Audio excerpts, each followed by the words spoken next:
이른바 고발 사주 의혹과 관련해 공수처가 윤석열 전 총장을 피의자 신분으로 입건했는데요. 직권남용 권리행사 방해, 공무상 비밀누설, 개인정보보호법 위반, 공직선거법 위반 등 4개 혐의를 적용하면서 신속한 사실규명을 약속했습니다. 네, 혐의 규명과는 별개로 여전히 궁금한 사안들이 남았습니다.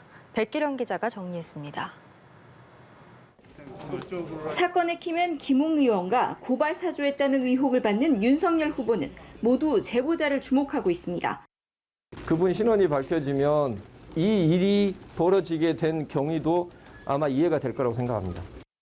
그 사람의 신상에 대해서 과거에 그 사람이 어떤 일을 벌였는지 여의도판에서는 모르는 사람이 없고 저도 들었습니다. 이 제보자로 유력하게 지목된 A씨는 자신의 페이스북을 통해 윤 후보와 김 의원을 비난했지만 자신이 제보자인지 여부에 대해서는 명확히 하지 않았습니다. 그런데 이번 사건 최초 보도 언론인 뉴스버스의 발행인은 제보자와 관련해 하루 만에 말을 바꿨습니다. 9일에는 윤석열 후보가 제보자를 직격한 언급을 두고 그분이 공익신고자가 맞다고 인정한 뒤 전형적인 메신저 공격이라고 비난했는데 하루 뒤에는 A씨가 제보자인지에 대한 물음에 A씨의 페이스북 글을 보지 않았다며 답을 피했습니다. 이번 사건은 손준성 검사가 고발장들을 김웅 의원에게 전달하고 김 의원이 이를 당에 전달한 것이 아니냐는 것이 의혹의 핵심입니다.